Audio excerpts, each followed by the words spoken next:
Hello everyone. खूप दिवसांनी आपण भेटत आहोत माझ्या युट्यूब चॅनलला.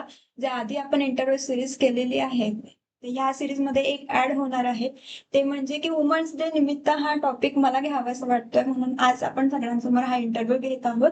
इंटरव्ह्यू साठी आज खूप आपल्याकडे डॉक्टर सरयू वानखडे मॅम आहेत, ज्यांचं MD BMS MD झालेलं आहे आणि MS त्यांनी बाहेर विदेश देशांमधून केलेलं आहे, युरोपमधून म्हणजे ART मध्ये MS केलेलं आहे. तर आणि आता सध्या त्या हयात अमरावतीमध्ये त्यांच्या प्रायव्हेट क्लिनिकला ट्रीटमेंट देत असतात आणि त्यांचा मेन टॉपिक जो आहे तो वंध्यत्वावर आहे. तर आपण मी पेशंट बघताय किंवा माझ्या मैत्रिणी आहे, मुली आहे, स्त्रिया आहे, त्यांना भरपूर प्रश्न पडत असतात किंवा छोट्या छोट्या गोष्टी पण त्या समजत नाही. तर आपण सर्वात मोठा प्रश्न तर हा पडतो की बा माझ्या करिअर आणि एज्युकेशन याला आपण कसं रित्या चालू ठेवणार. कारण काय होतंय की करिअरच्या नादामध्ये जी एज फॅक्टर वाढत जातं मुलींचा आणि मग त्यानंतर ते हेल्थ प्रॉब्लेम्स येणार किंवा इन्फर्टिलिटी ह्यासारखे प्रॉब्लेम्स येणार आणि मग त्यांना सामोरे जावं लागतं. तर मग यामध्ये चॉईस ऑफ सिलेक्शन कसं राहायला पाहिजे किंवा यावर तुम्ही काय सांगणार? खूपच चांगला प्रश्न आहे हा. आणि सध्याच्या परिस्थितीत एका प्रश्नामुळे लोकांच्या आयुष्यावर परिणाम होत चाललेला आहे.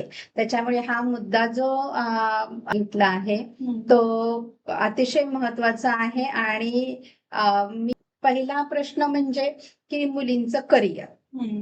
मुलींनी करिअरकडे लक्ष द्यावं हे आजच्या काळातली गरजेचीच गोष्ट आहे. कारण स्वतःच्या पायावर उभं राहणं, इंडिपेंडेंटली स्वतःची लाईफ हँडल करणं हे अतिशय महत्वाचं आहे.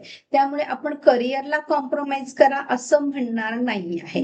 पण त्याचबरोबर जसं वय वाढेल तसं इन्फर्टिलिटीचे प्रॉब्लेम्स वाढणार आहेत हे समजून घेणं गरजेचं आहे. या मुद्द्यावर विचार करणं गरजेचं आहे.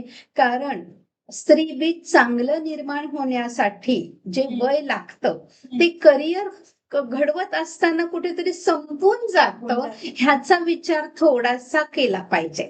म्हणजेच काय की पूर्वी आपण म्हणत होतो की 35 नंतर चांगलं स्त्रीबीज मिळणं हे दुर्मिळ होत जातं किंवा आता पेशंट ट्रीट करताना मला असा अनुभव येतोय की 30 आणि 32 वयानंतरच स्त्रीबीजाची क्वालिटी आहे, जे मेटाफेस 2 आपल्याला ओसेट लागतं हे कमी प्रमाणात मिळलं जात आहे आणि त्याच्यामुळे वंध्यत्वाचे होणारे प्रॉब्लेम्स वाढत चाललेत.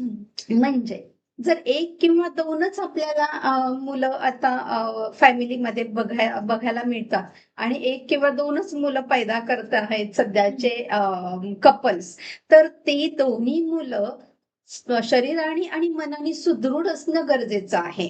जर त्यांच्यामध्ये व्यंग आलं तर फॅमिली म्हणजेच मुलं 1 किंवा 2 मुलं ही नॉर्मल फिजिकली आणि मेंटली असणं आणि त्यांची सायकोलॉजी पण नीट असणं हे गरजेचं आहे. तसंच त्यांचं IQ पण नीट असणं की शिक्षणातही चांगलं असावं हे तर एक प्रामाणिक इच्छा असते आई वडिलांची, ती अगदी बरोबर आहे. मग जर आपल्याला मुलं चांगली पाहिजे असतील तर आपण लवकर कन्सीव्ह होणं गरजेचं आहे. मग करिअर पण थोडंसं बघा आणि लवकर कन्सीव्ह कसं होता येईल हे बघा. आता कन्सेप्शन लवकर पाहिजे म्हणजे लग्न लवकर पाहिजे, हे त्याच्यामध्ये अध्यवृतच आलं. आता इथे मला एक मुद्दा सांगावासा वाटतो की न्यूक्लिअर फॅमिली जी होत चाललेली आहे ती जर थोडीशी टाळली आणि सासू सासऱ्यांना जर जवळ केलं तर हा प्रॉब्लेम वरती तोडगा निघू शकतो.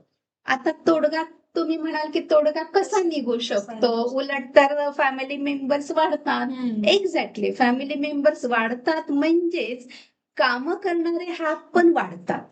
आणि ह्या मुलांची काळजी, जे डिलिव्हरी नंतर बाईला असा प्रश्न होतो की मी तर 9 महिने पोटात वागवेल, पण पोटातून बाहेर मुलगा बाळ आल्यानंतर कोण वागवेल? बरोबर. मग तिथे हा मुद्दा सुटतो की आम्ही बाया ठेवू शकतो. हो, बाया पण ठेवू शकतो, पण त्या बायांकडे लक्ष देण्यासाठीही घरातलं व्यक्ती लागतं. कारण आजकाल कोणी असेल तर मला वाटतं की करिअरकडे पण लक्ष देता येतं आणि ऑब्स्टॅटिक करिअर म्हणजे आपली मुलं बाळ पण व्यवस्थितरित्या आपण तयार करू शकतो आणि त्यांना वागवू पण शकतो. बरोबर.